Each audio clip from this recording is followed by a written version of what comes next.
Carbon monoxide gas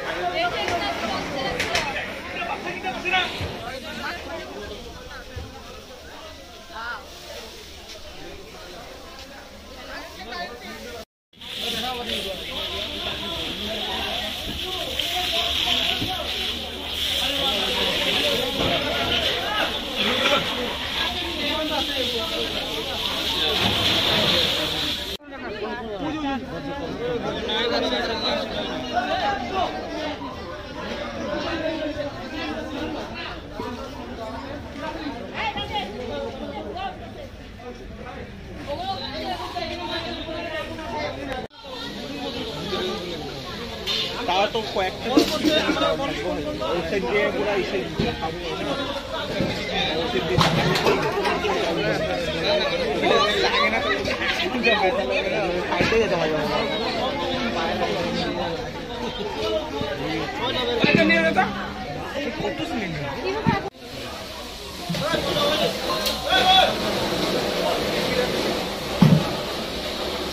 ভেঙে দিতে পারছো সিলিং না ভাঙলে পরে কিন্তু পুরো হিট আছে ভিতরে।